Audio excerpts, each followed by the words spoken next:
KTO Radio présente À haute voix, la lecture intégrale des œuvres spirituelles majeures. Aujourd'hui, Augustin ou le Maître est là de Joseph Malègue.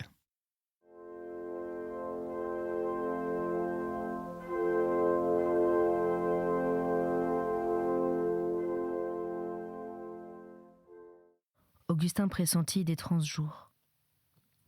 Bébé a dormi doucement, continuait Christine, avec quelque chose de changé, de moins accablé par ce sommeil. Figure-toi qu'il a bu hier soir après ton départ. Il a bu un biberon qu'il a gardé. Ce matin, un autre biberon. Tu sais comme il se recroquevillait contre la muraille. Eh bien ce matin, il semblait presque chercher la lumière.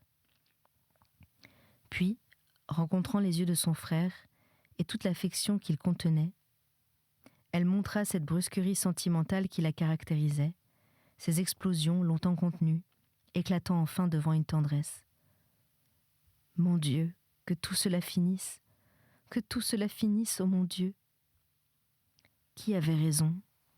Cette amélioration incroyable ou l'analyse recueillie au laboratoire ce matin même?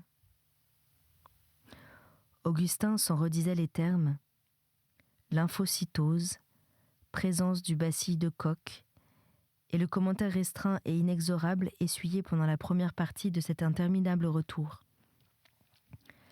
Le nouveau médecin était grisonnant, fluet, glacial. Il marchait obliquement, semblait toujours en train de passer par une porte ouverte. Il écouta Christine sans desserrer les lèvres, puis d'un ton doux, inclinant la tête déprécativement, pour atténuer ce que cette exigence avait d'excessif, après tant d'explications.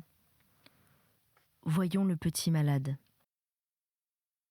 Christine demanda: faut-il le réveiller? Nous sommes bien forcés.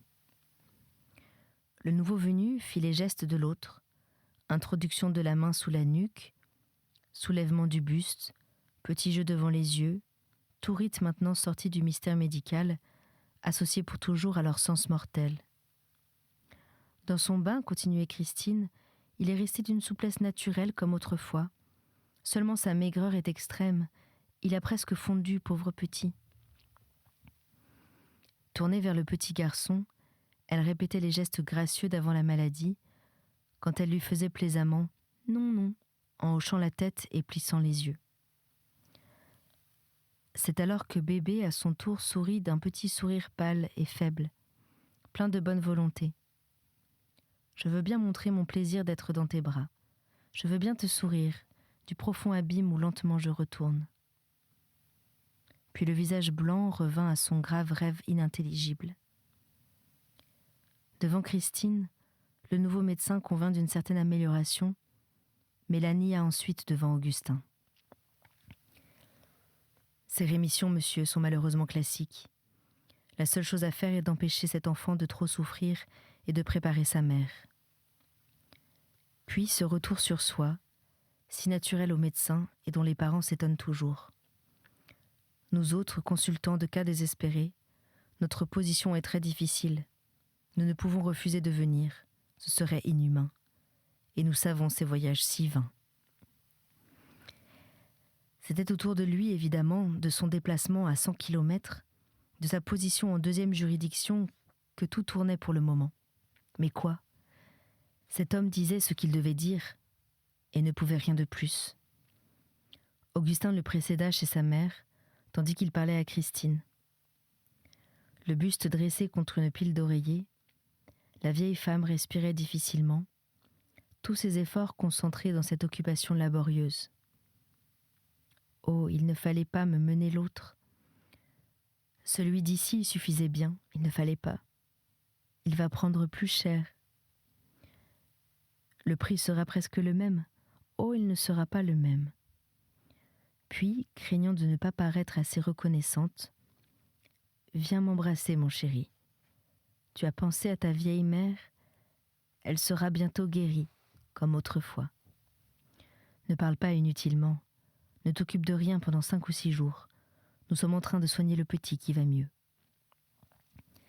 Mais ses yeux à elle se portaient à droite et à gauche, regardaient si tel détail clochait dans la chambre, ou n'était pas rangé comme elle estimait qu'il dût l'être. « Augustin, dit-elle, tu cacherais les pantoufles. » Naturellement, ce qui faisait l'intense originalité de cette chambre, elle ne le voyait pas. Des rideaux vieillis, mangés d'anciens soleils, pendaient du plafond, formaient tapisserie, rejetés entre le mur et le bois du lit. La malade, assise dans ce lit, portait une chemise de nuit en grosse flanelle de coton à rayures beige qui lui montait jusqu'au menton.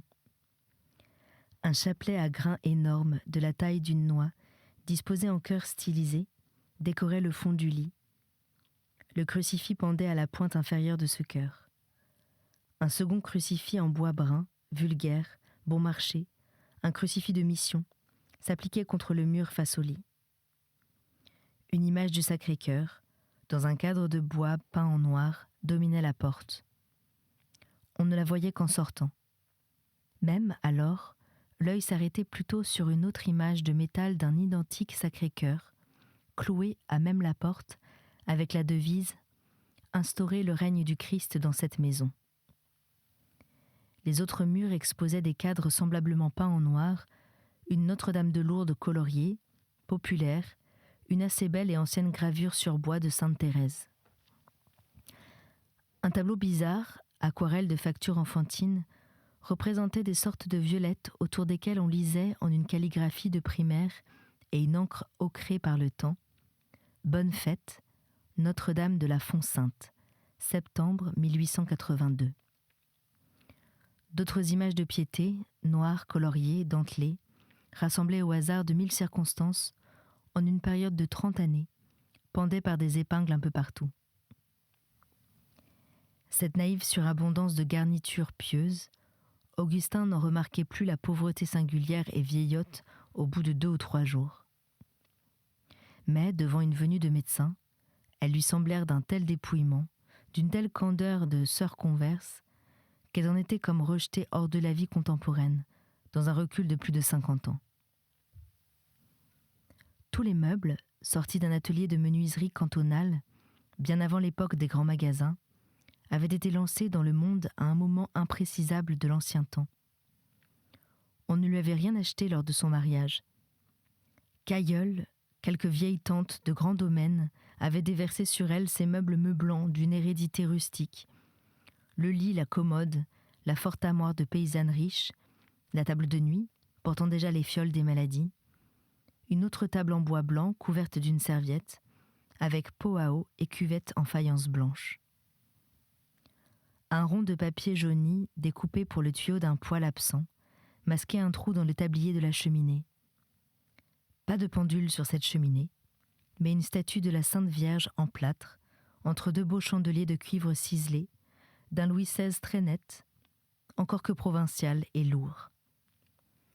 Entre la Vierge et le chandelier de droite, un autre crucifix sur pied noir, en bois, voisinait avec un réveil bon marché. Tout cet ensemble se reflétait dans une glace pour chambre de bonne. Augustin cacha sous le lit 2 pantoufles propres, pauvres et très usagées. Les médecins entrèrent. Christine leur expliqua que la veille, après le départ de son frère, sa mère avait commencé d'étouffer. Le matin, s'étant levée avec une habituelle dureté pour elle-même, les palpitations et suffocations la reprirent comme elle haussait le bras pour se coiffer. Le docteur venu pour bébé trouva 2 malades à soigner. Une blessure particulière déchirait Augustin, au milieu de sa souffrance générale.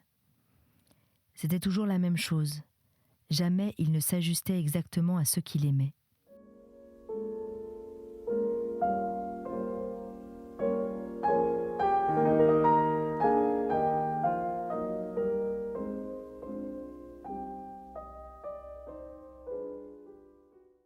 À quelques 10 jours avant la mort de l'enfant, se plaçait affreusement l'espérance de ses fiançailles.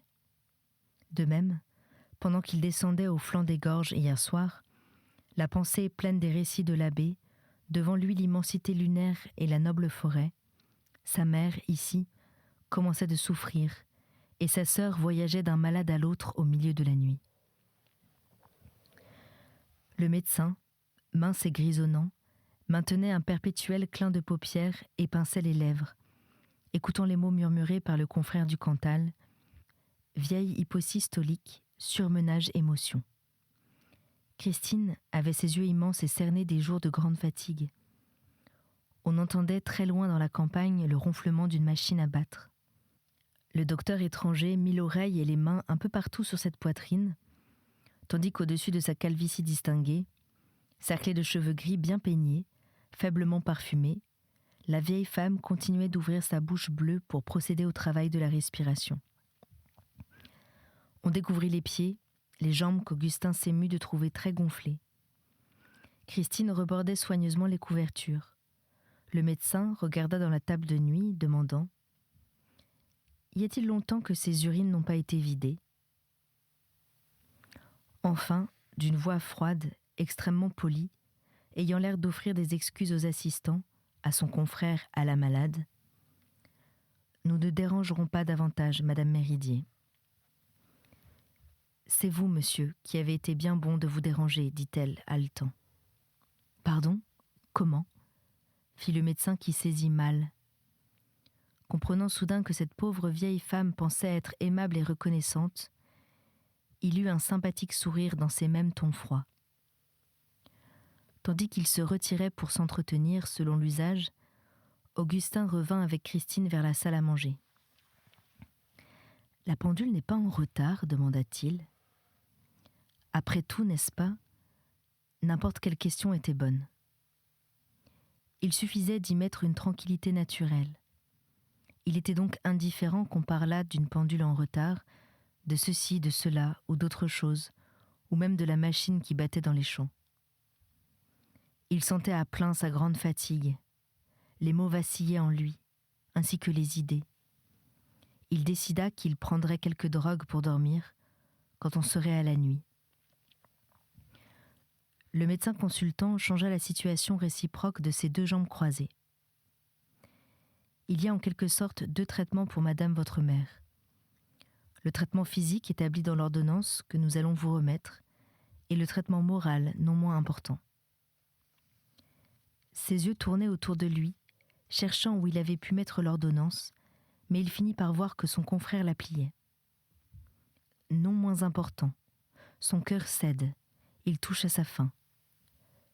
Une asystolique n'a pas impunément les émotions qu'elle a eues ces jours-ci.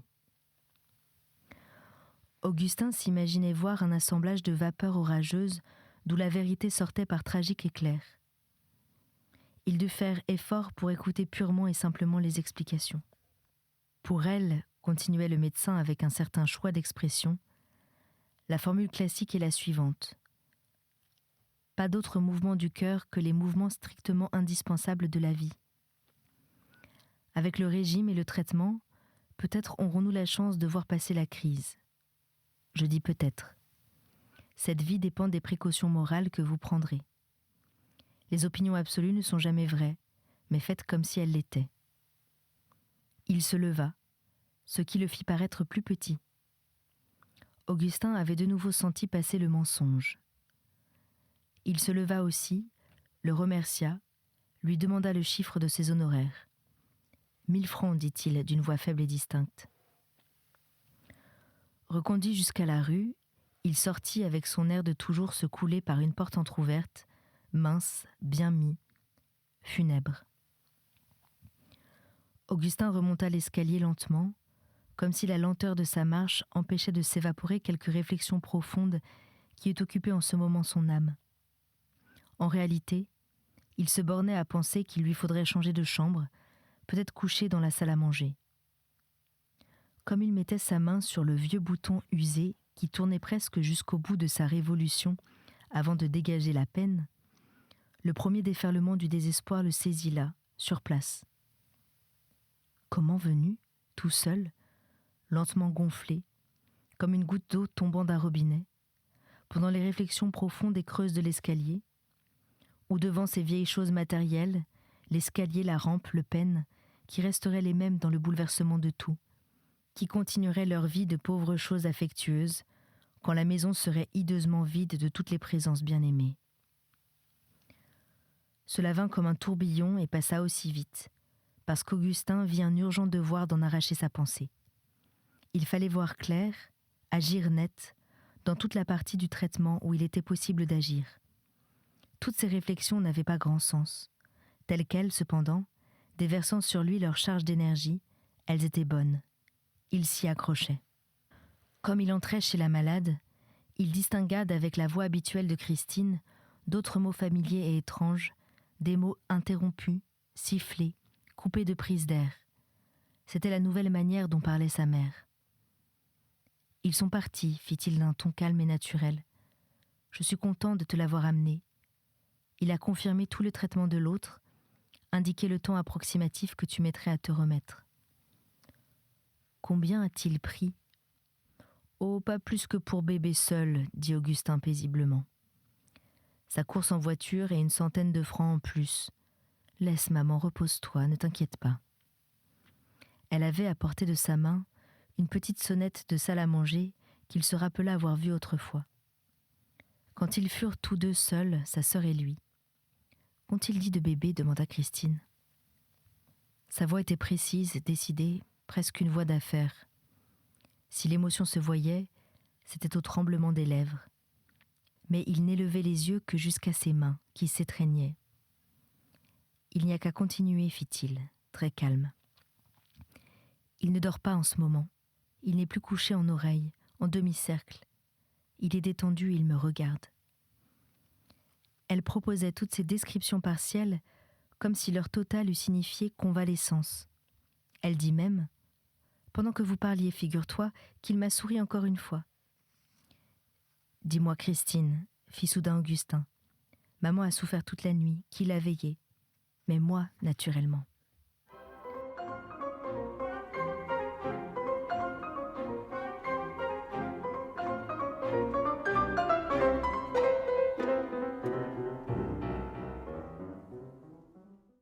Explique-moi pour quelle heure tu veux le biberon de bébé, quelle quantité de lait tu lui donnes, ainsi qu'à maman, puis va te reposer. Dors quelques heures. Mais Christine parla d'autres tâches.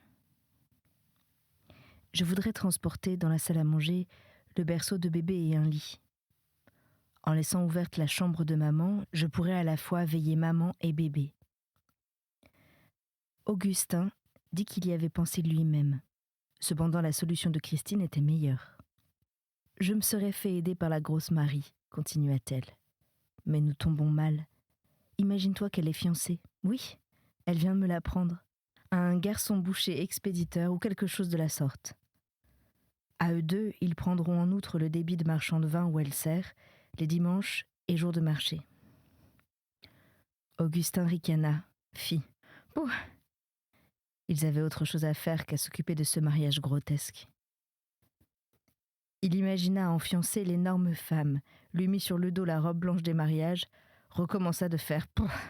Elle m'aidera maintenant 1h30 par jour seulement. Et pour me débarrasser. Et pendant 1 semaine encore. » C'était impossible, évidemment. Il fallait s'occuper de découvrir une aide permanente, femme d'ouvrage ou bonne avec une garde pour la nuit. Mais Christine craignait qu'on n'en pût trouver de quelques jours. Ils roulèrent à eux deux un lit dans la salle à manger, et elle y dormit 2 heures. À son réveil, bébé but, sinon avec appétit, du moins sans rejeter le lait. Il se laissait proposer la fiole, restait lui-même immobile et abandonné. En somme, il paraissait mieux. Christine, agenouillée près du berceau, un des bras arrondis autour de l'oreiller, l'autre tenant le biberon, nourrissait l'enfant, attentive et prosternée. Repu, sans souffrance, le misérable petit visage connut cette détente que la jeune mère appelait sourire. Christine le recueillit dans ses yeux et l'offrit à Augustin par-dessus le berceau. Le jour commençait de baisser. La machine agricole avait cessé de battre depuis longtemps. « Écoute, » dit Augustin. « Je vais passer chez les sœurs du Bon Secours. As-tu quelque chose d'autre à me confier ?» Il avait un irrésistible besoin de se sentir dehors. Outre son désespoir et cette continuelle impression de mort, l'obligation du mensonge, du miséricordieux mensonge l'étouffait. Puisqu'il fallait aller chez ces religieuses, autant le faire tout de suite. Le couvent du Bon Secours somnolait dans une ruelle en cul-de-sac, au nord de l'abbatiale, non loin de la place de l'évêché qu'on voyait jadis des fenêtres de M. Rubenson.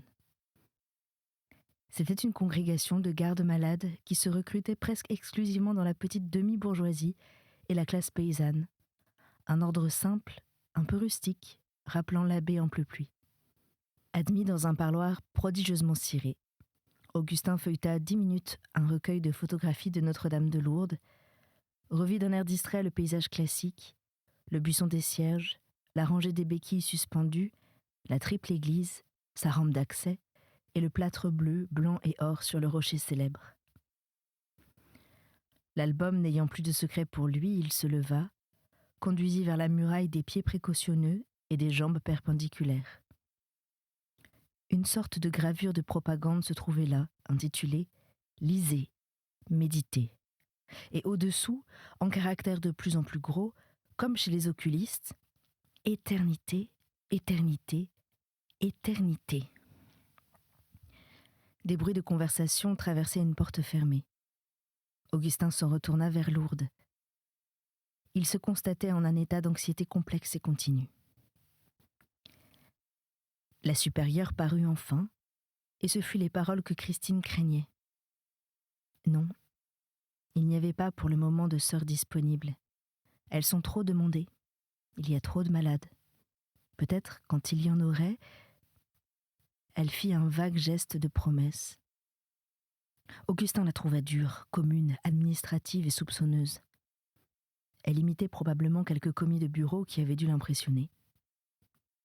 On ne rencontrait ses yeux qu'au fond d'un petit tunnel formé par le tuyautage raidi de sa coiffe gaudronnée. Un crucifix énorme et incommode, planté dans la piécette de son tablier monastique, lui raidissait le buste.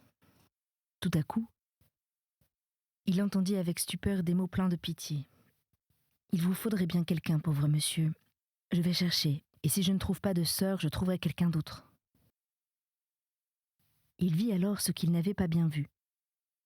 En ses yeux soupçonneux, logeait une bonté de rude femme populaire, de l'espèce active et insentimentale, de celle qui met la main à la pâte et travaille pour le voisin comme pour elle, ne distinguant pas entre les deux. La même fixité enquêteuse et policière durcissait son regard. Seulement, elle ne s'adressait pas à lui, comme il l'avait cru. Bien plus générale, elle visait toutes les peines de la vie, tous les maux, ceux qu'elle avait vus et soignés, ceux qu'elle soupçonnait possibles, et qui pouvaient indifféremment se trouver dans les corps ou dans les cœurs d'hommes. Elle était une parade anticipée contre les circonstances, une manière de se préparer d'avance à leur heure. Augustin s'était simplement trouvé sur la trajectoire de ce regard combatif. Quand il revint, Christine travaillait à la cuisine, un bol entre les mains et une serviette à raies rouges. De l'eau bouillait sur le fourneau à pétrole. « Je voudrais t'aider, fit-il. » Sur ses indications, il tailla du pain, pela des pommes de terre, jeta les morceaux à mesure dans la casserole où bouillait la soupe. Christine, de temps en temps, s'en allait sur la pointe des pieds jusqu'au berceau où bébé dormait sous une gaze. La grosse Marie n'était pas venue ce soir-là.